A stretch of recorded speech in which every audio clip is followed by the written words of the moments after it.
নমস্কার বন্ধুরা, স্মৃতিরেখা ক্রিয়েশনে আপনাদের সবাইকে স্বাগত জানাই। আজ আমি আপনাদের সাথে ফুলকপির সম্পূর্ণ নিরামিষ একটা রেসিপি আপনাদের সাথে শেয়ার করতে এসেছি।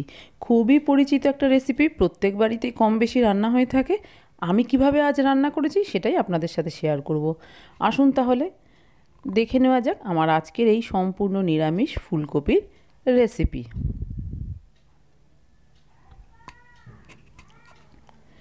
এখানে আমি দেখুন একটা ফুলকপি এইভাবে ছোট ছোট করে কেটে নিয়েছি। আর এই ফুলকপিটা কিন্তু আমার ছাদ বাগানে আমার নিজের হাতে চাষ করা। ফুলকপিটা ভালো করে কেটে ধুয়ে জল ঝরিয়ে এই স্ট্রেনারের উপরে রেখে দিয়েছি। এবার এর জন্য একটা মশলা রেডি করব। তার জন্য মিক্সির একটা জার নিয়ে নিয়েছি।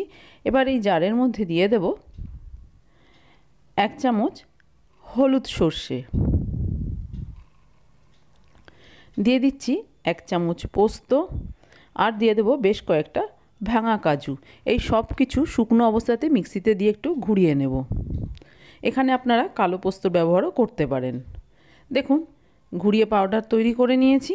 এবার এর মধ্যে স্বাদ অনুযায়ী কাঁচা লঙ্কা দিয়ে দিচ্ছি। এই রান্নাটা কিন্তু কাঁচা লঙ্কার ঝালেই করতে হবে।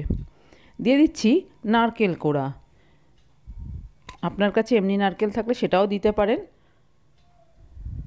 বড় চামচের 1 চামচ মতো নারকেল কোড়া দিলাম। দিয়ে দিচ্ছি টক দই।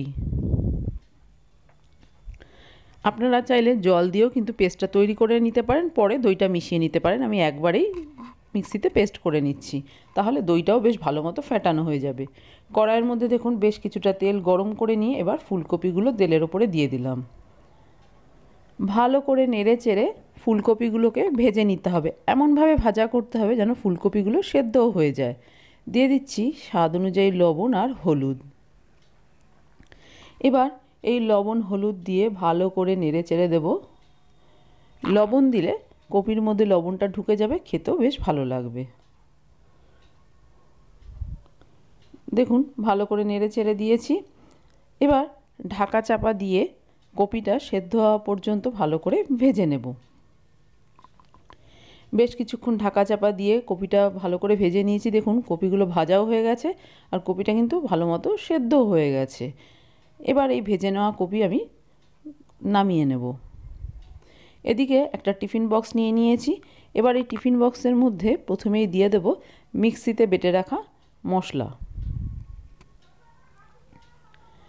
এবার এর মধ্যে আমি দিয়ে দিচ্ছি চিনি। অবশ্যই একটু চিনি দেবেন, যেহেতু টক দই ব্যবহার করা হয়েছে আর নিরামিষ রান্না একটু চিনি দিলে খেতে ভালো লাগবে। দিয়ে দিলাম সামান্য একটু হলুদ আর স্বাদ অনুযায়ী লবণ। লবণটা অবশ্যই খেয়াল করে দেবেন, কপি ভাজার সময় কিন্তু লবণের ব্যবহার করেছি। দিয়ে দিলাম কাঁচা তেল। মিক্সির জারটা ধুয়ে সামান্য একটু জলও দিয়ে দিলাম। এবার এই সব কিছু খুব ভালো করে মিশিয়ে নেব। এই মিশ্রণটা তৈরি করে একটু চেক করে দেখে নেবেন লবণ আর মিষ্টিটা ঠিকঠাক আছে কিনা। যদি কম হয় তাহলে আরেকটু দিয়ে দেবেন। ভালো করে মিশিয়ে দিয়েছি। এবার এর মধ্যে ভেজে রেখেছিলাম যে ফুলকপিগুলো, সেগুলো সব দিয়ে দিচ্ছি।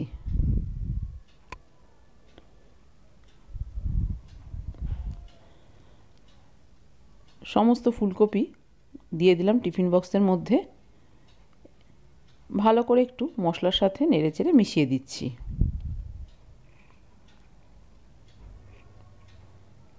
এবার ওপর থেকে দিয়ে দিচ্ছি 2টো চেরা কাঁচা লঙ্কা আর দিয়ে দিচ্ছি আরও 1 চামচ কাঁচা তেল। এবার এইভাবেই ঢাকা দিয়ে মিনিট 10 রেখে দেবো, তারপরে রান্নাটা করব। 10 মিনিট হয়ে গেছে। কড়াইয়ের মধ্যে দেখুন বেশ কিছুটা জল গরম করতে বসিয়েছি, জলটা ফুটে উঠেছে। এবার টিফিন বক্সটা এর মধ্যে দিয়ে দিলাম। জলটা দেখুন একদম টিফিন বক্সের কিন্তু নিচের দিকে রয়েছে, বেশি জল দেবেন না, তাহলে কিন্তু টিফিন বক্সে জল ঢুকে যাবে। এবার ঢাকা দিয়ে 8 থেকে 10 মিনিট মিডিয়াম ফ্লেমে রেখে রান্না করে নিয়েছি। গ্যাসের ফ্লেম অফ করে দিয়েছি, কিন্তু এখন টিফিন বক্সটা খুবই গরম। একটু ঠান্ডা হলে তারপরে আমি আপনাদের খুলে দেখিয়ে দিচ্ছি। দেখুন একটু ঠান্ডা হয়ে গেছে। এবার ঢাকনাটা খুলে নিলাম। খুব সুন্দর একটা গন্ধ বেরোচ্ছে। একটু ভালো করে নেড়েচেড়ে দিচ্ছি। ওপরে তেলটা ভেসে উঠেছে, সেটা একটু নেড়েচেড়ে দিলাম।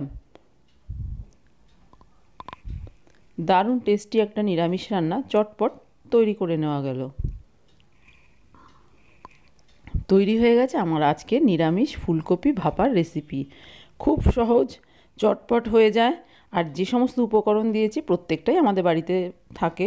তবে যদি আপনারা কাজু বাদাম দিতে না চান সেক্ষেত্রে কাজু বাদামটা বাদও দিতে পারেন। বাকি সব উপকরণ দিয়েও তৈরি করে নিতে পারেন। আবার শুধুমাত্র সর্ষে, নারকেল, টক দই দিয়েও কিন্তু এই রান্নাটা করে নিতে পারেন। পোস্তও বাদ দিতে পারেন।